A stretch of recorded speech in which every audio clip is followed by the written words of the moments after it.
मेरे प्यारे साथियों नमस्कार। एक बार फिर आप सभी का टोटल एग्जाम के यूट्यूब चैनल पर हार्दिक रूप से स्वागत करते हैं। आज फिर आप सभी के लिए एक बेहतरीन वीडियो बीएसएफ के जवानों के लिए, और हम लोग बीएसएफ में एसआई, जीडी, एलडीसी एग्जाम से रिलेटेड महत्वपूर्ण जानकारी को जान रहे हैं, हासिल कर रहे हैं। इसी कड़ी में आगे बढ़ते हुए आज फिर हम सेकेंड वीडियो लेकर आए हुए हैं, और इसमें भी हम आपके एग्जाम से रिलेटेड महत्वपूर्ण बिंदुओं पर प्रकाश डालेंगे। और आप यानी अगर आप BSF, SI, GD, LDC exam को ज्वाइन करना चाहते हैं तो आप गूगल प्ले स्टोर पर जाइए और टोटल एग्जाम लिखकर सर्च कीजिए। इस तरह के लोगो आएंगे, आइकॉन आएंगे, और उस एप्लीकेशन को इंस्टॉल करके सबसे पहले साइन अप कर लेना है। साइन अप करके आपको जाना है वीडियो कोर्सेज में और अपने कोर्स को ज्वाइन कर लेना। अगर आपका बेसिक सही है, कंप्लीट है, आपको कोर्स का रिक्वायरमेंट नहीं है तो आप कोर्स को ज्वाइन नहीं कर सकते हैं। लेकिन अगर आपको लगता है कि हमें कोर्स का जरूरत है, मुझे उतना स्टडी मटेरियल नहीं है, तो आप ज्वाइन कर सकते हैं। चलिए, आपका ज्यादा समय जाया ना करते हुए हम पॉइंट पे आते हैं और कुछ महत्वपूर्ण पॉइंट पर हम लोग आज चर्चा करेंगे, जानकारी हासिल करेंगे। Guideline for filling up the application form. आज हम लोग बात करेंगे कि इस एप्लीकेशन को कौन फॉर्म फिलअप कर सकता है और एप्लीकेशन फॉर्म भरने के रिगार्डिंग क्या क्या पॉइंट ध्यान में रखना चाहिए, वो चीजें आज हम लोग इस वीडियो में डिस्कस करेंगे। क्लियर है? अब देखिए, सबसे पहला पॉइंट है एप्लीकेशन फॉर्मेट।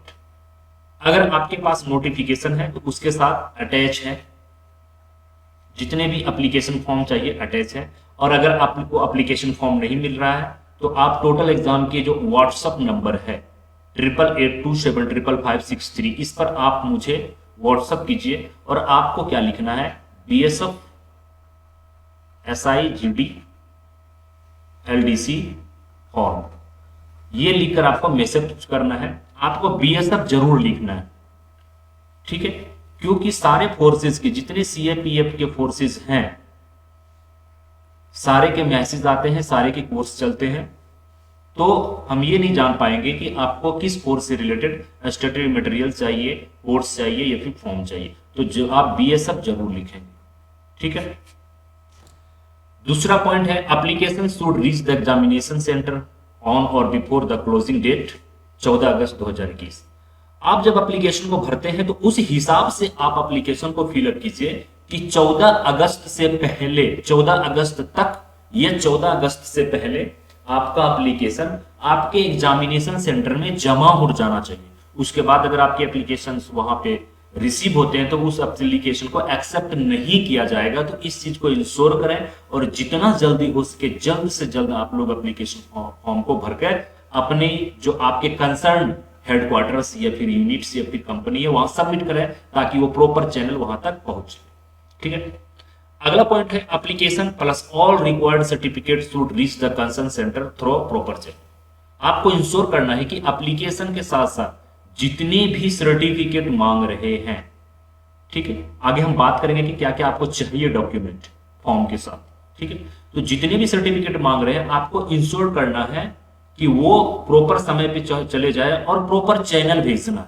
डायरेक्ट आपको भेजने की चेष्टा नहीं करना है कि डायरेक्ट आप एग्जामिनेशन सेंटर में आपने एप्लीकेशन फिलअप किया, सर्टिफिकेट लगा और आपने स्पीड पोस्ट या फिर किसी भी तरीके से कुरियर करके वहां पे भेज दिया। आपके एप्लीकेशन को एक्सेप्ट नहीं किया जाएगा। आपको प्रॉपर चैनल, ठीक है, प्रॉपर चैनल ही आपको एप्लीकेशन सबमिट करना है। तो इस चीज को आप ध्यान में रखेंगे। क्लियर है? अगला पॉइंट है ensure application submit on time, यानी आपको इंश्योर करना है कि आपका एप्लीकेशन बिल्कुल समय रहते हुए पहुंच जाना चाहिए। नेक्स्ट पॉइंट है candidates should apply through the concern units and headquarters. Application को फिलअप करना है, ठीक है? रिक्वायर्ड सर्टिफिकेट है उसे एप्लीकेशन के साथ लगाना है और अपने कंसर्न यूनिट या हेडक्वार्टर जहां भी आपकी पोस्टिंग है प्रेजेंट में प्रॉपर चैनल वहां पे जमा करेंगे। फिर आगे जो भी आपके ऑथराइज यूनिट्स या हेडक्वार्टर्स हैं वो आगे काम कर देंगे, आपके एप्लीकेशन को भेज देंगे। ठीक है। अगला पॉइंट है कि 2 passport size photograph in uniform are required. देखिए 2 फोटो तो चाहिए, फोटो पासपोर्ट साइज 2 चाहिए, लेकिन यूनिफॉर्म में यानी वर्दी में वाला फोटो चाहिए। ठीक है, सिविल फोटो नहीं चलेगा। क्लियर है? तो इस चीज को इंश्योर करेंगे कि सिविल फोटो नहीं चलेगा, वर्दी यूनिफॉर्म में 2 फोटो चाहिए। ठीक है, 1 each to be pasted on application form and admission card duly attested by gazetted officers। देखिए जो आपके एप्लीकेशन होंगे वहां पे एक एप्लीकेशन फॉर्म होंगे और एक एडमिशन कार्ड होगा। क्या होगा? एक एडमिशन कार्ड, इसको हम लोग कह सकते हैं एडमिट कार्ड। ठीक है, एडमिट कार्ड की तरह ही ये एडमिशन कार्ड आपके वर्क करेंगे। उस पर भी आपका एक फोटो लगेगा और गेजेटेड ऑफिसर से उस पर अटेस्टेड होना चाहिए। ठीक है, तो आप लोगों को पता है गेजेटेड ऑफिसर कौन है। ठीक है, आपके कंपनी कमांडर भी हो सकते हैं। क्लियर है? यानी इंस्पेक्टर से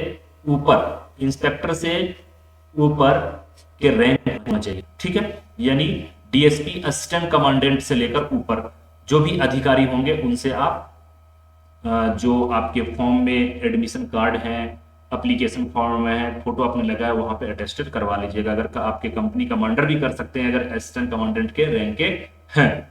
ठीक है, attested copies of certificate testimonials, यानी आपके जो सर्टिफिकेट है वो भी अटेस्टेड होना चाहिए। सर्टिफिकेट में क्या क्या चाहिए? मैट्रिकुलेशन का आपको सर्टिफिकेट प्लस मार्कशीट, 10+2 का सर्टिफिकेट प्लस मार्कशीट, और ग्रेजुएशन का डिग्री जो मिलता है ये प्रोविजनल सर्टिफिकेट और सभी का मार्कशीट, यानी मैट्रिक, 10+2 और ग्रेजुएशन, इन तीनों के सर्टिफिकेट प्लस में तीनों के मार्कशीट। ठीक है, यानी 6 सर्टिफिकेट हो गए, ये सारे अटेस्टेड किए हुए। और अटेस्टेड कौन करेंगे? तो मैंने आपको बता दिया, गेजेटेड ऑफिसर होना चाहिए, एसी से लेकर ऊपर रैंक के, एसी भी कर सकते हैं। क्लियर है? आगे चलते हैं। आगे पॉइंट है attested copy of certificate testimonials, SC ST copy of caste certificate issued by revenue officer not below rank of tehsildar. ठीक है, कहने का मतलब है कि अगर आप एज रिलैक्सेशन चाहते हैं या छूट चाहते हैं, अगर आप SC या ST के कैंडिडेट हैं, चाहे वो मेल है या फिर फीमेल है, उन्हें SC ST का कास्ट सर्टिफिकेट जमा करना होगा। और वो कास्ट सर्टिफिकेट आरओ, कम से कम आरओ लेवल का इशू करने वाले जो ऑथराइज ऑफिसर है वो आरओ होना चाहिए, रेवेन्यू ऑफिसर। इससे कम वाले का एक्सेप्ट नहीं किया जाएगा। ठीक है, अगर आपने जो आपका तहसीलदार तक आपकी कास्ट सर्टिफिकेट मान्य है, तहसीलदार से नीचे के अगर कास्ट सर्टिफिकेट आपने लगाया डॉक्यूमेंट में तो आपके एप्लीकेशन को रिजेक्ट कर दिया जाएगा। ठीक है, तो जिनके पास कास्ट सर्टिफिकेट नहीं है, अब बहुत सारे स्टेट में ऑनलाइन कास्ट सर्टिफिकेट बनते हैं, तो आप स्टेट की वेबसाइट पे जाइए, स्टेट के जो ऑफिशियल गवर्नमेंट की, स्टेट गवर्नमेंट के जो ऑफिशियल वेबसाइट है उस पे जाइए और वहां से ऑनलाइन कर दीजिए, आपका बन जाएगा। या फिर आप किसी भी माध्यम से बनाइए, लेकिन सर्टिफिकेट चाहिए, तहसीलदार से नीचे का नहीं चाहिए, आरओ यानी रेवेन्यू ऑफिसर का चाहिए, या फिर तहसीलदार का भी चलेगा। लेकिन तहसीलदार से नीचे का अगर आपने दिया तो आपको जनरल कैटेगरी में काउंट कर दिया जाएगा। सॉरी, फॉर्म को तो रिजेक्ट नहीं किया जाएगा, सॉरी यहाँ पे मैंने बोला फॉर्म को रिजेक्ट किया जाएगा, इसके लिए माफी चाहता हूं मैं। फॉर्म को रिजेक्ट नहीं किया जाएगा, अगर SC ST सर्टिफिकेट आप गलत देते हैं तो फॉर्म को रिजेक्ट नहीं किया जाएगा, लेकिन आपका जो काउंट है आपको जनरल कैटेगरी में काउंट कर लिया जाएगा। ठीक है, तो ये सबसे बड़ा नुकसान आपको हो जाएगा, इसलिए आप SC ST सर्टिफिकेट जरूर लगाएं। क्लियर है? आगे undertaking certificate for resign present post after selected proforma attest. देखिए, एक आपको एप्लीकेशन के साथ अंडरटेकिंग सर्टिफिकेट भी है, जिसे आपको फिलअप करके उस एप्लीकेशन के साथ ही भेजना। ये सर्टिफिकेट ये होता है, इसमें ऐसा लिखा हुआ है कि हमारा सिलेक्शन, अगर फाइनल सिलेक्शन हम मेरिट लिस्ट में आ जाते हैं SIGD LDC में, तो जिस पोस्ट पे वर्तमान में है, चाहे आप CT हैं या फिर हेड कांस्टेबल हैं या फिर SI हैं या फिर ट्रेड्समैन या फिर आप ट्रेड्समैन, ठीक है, तो इस पोस्ट से हम रिजाइन देकर SIGD को ज्वाइन करेंगे। ऐसा नहीं है कि आप SIGD में आपका सिलेक्शन हो गया और फिर कहेंगे कि नहीं हम हेड कांस्टेबल ही रैंक पर रहेंगे या फिर हम कांस्टेबल ही रहेंगे या फिर हम SI रहेंगे, ऐसा नहीं होगा। इसलिए आपको अंडरटेकिंग सर्टिफिकेट आपसे लिया जाएगा। नेक्स्ट पॉइंट है service certificate as per proforma attached to be signed by head of office या अपॉइंटिंग अथॉरिटी। एक सर्विस सर्टिफिकेट भी आपको बनवाना है, ठीक है, और ये परफॉर्मा दिया हुआ है, फॉर्मेट दिया हुआ है नोटिफिकेशन के साथ। अगर आपके पास एप्लीकेशन का कोई भी एप्लीकेशन नहीं है, चाहे अंडरटेकिंग सर्टिफिकेट हो, एप्लीकेशन हो, ठीक है, यानी अंडर टेकिंग सर्टिफिकेट ना हो या एप्लीकेशन फॉर्म नहीं हो या आपके पास एडमिशन कार्ड नहीं हो या आपके पास सर्विस सर्टिफिकेट नहीं हो, तो आप हमें 8827555563 पर व्हाट्सएप करेंगे, हम आपको भेज देंगे PDF में, इसे आप प्रिंट आउट करा के फिलअप कर सकते हैं, ठीक है। Not required to submit any original certificate. दोस्तों किसी भी प्रकार के ओरिजिनल सर्टिफिकेट को सबमिट करने की जरूरत नहीं है, एप्लीकेशन में लगाने की जरूरत नहीं है। यहाँ पे अधिकतर लोगों का सर्टिफिकेट क्या है, आपके डिपार्टमेंट में यानी BSF में जमा रहता है। अगर किसी लोगों ने जरूरत पड़ता है हायर एजुकेशन के लिए तो वो निकलवा लेते हैं, लेकिन अगर किसी ने निकलवा लिया है तो उसे सबमिट करने की जरूरत नहीं है आपको, ठीक है। आपको सिर्फ सर्टिफिकेट का जेरॉक्स ही लगाना है, चाहे वो मैट्रिक का सर्टिफिकेट और मार्कशीट हो, चाहे वो 10+2 का सर्टिफिकेट या मार्कशीट हो या फिर ग्रेजुएशन का सर्टिफिकेट या मार्कशीट हो, आपको जेरॉक्स ही लगाना। क्लियर है। Candidates will have to appear at their own expense for this test and no TAT journey expenses are allowed for attending the test. The period of the test will be treated as on leave for the candidate appearing in the test, which would be sanctioned by the leave sanction authority. कहने का मतलब है कि आप जो exam देने जाएंगे, इस एग्जाम के दौरान जो भी खर्च होगा वो खुद को खुद का पैसे खर्च करना है। आपके यूनिट या फिर हेडक्वार्टर या डिपार्टमेंट कोई भी पैसे इस टेस्ट में बैठने के लिए नहीं देंगे, ठीक है। चाहे वो खाने में किराया खर्च कर रहे हैं, कहीं रूम लेके आप रुकने वाले हैं, यानी जो भी खर्च आप टेस्ट में जाने के दौरान करेंगे पैसा, वो खुद के पैसे खर्च करने हैं। ना TA मिलेंगे, ना DA मिलेंगे, ना जर्नी मिलेंगे। और सबसे बड़ी चीज कि आपके जो आपने सपोज दैट एग्जाम में आपके 3 दिन खर्च हो गए, तो वो 3 दिन आपने जो 3 दिन आपको एग्जाम में जाने में, अगर दूर एग्जामिनेशन सेंटर है 3 दिन लग गया, 2 दिन लग गया, 1 दिन लग गया, ये आपके लीव से काटे जाएंगे, आपके लीव से काटे जाएंगे। EL वाले जो आपकी छुट्टी है, उसी छुट्टी से आपने जितने भी दिन आप टेस्ट में देंगे, टेस्ट में अपीयर होने के लिए जितने भी दिन खर्च करेंगे, वो आपके छुट्टी से ही काटा जाएगा। क्लियर है। और ये आपकी छुट्टी सेंशन करेंगे, ऑथराइज सेंशन ऑथोरिटी जो भी आपके होंगे कंसर्न, वो आपकी छुट्टी आपके लीव कर देंगे। क्लियर है। चलिए, तो ये एक महत्वपूर्ण जानकारी था जो हमने आपके साथ साझा किया। नेक्स्ट वीडियो में हम लोग देखेंगे कि एग्जाम पैटर्न क्या है।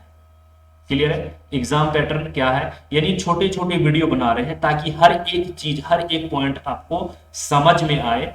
क्लियर है। और हम लोग एग्जाम पे विस्तार पूर्वक चर्चा करेंगे। आप अगर अपने BSF के लिए SILDC के कोर्स को ज्वाइन करना चाहते हैं तो गूगल प्ले स्टोर से टोटल एग्जाम प्लस के नाम से एप्लीकेशन है, डाउनलोड कीजिए, साइन अप कीजिए और वीडियो कोर्सेज में जाके अपने कोर्स को सेलेक्ट करके वहां से आप बाय नाउ कर सकते हैं, कोर्स को ज्वाइन कर सकते हैं। कोर्स से रिलेटेड या किसी भी तरह की इंफॉर्मेशन चाहिए तो आप हमारे पास ये 888 नंबर है 275563, ये टोटल एग्जाम का हेल्पलाइन नंबर है। इस पर आप व्हाट्सएप ये फिर कॉल कर सकते हैं। और इस फॉर्म को फिलअप कौन कर सकता है?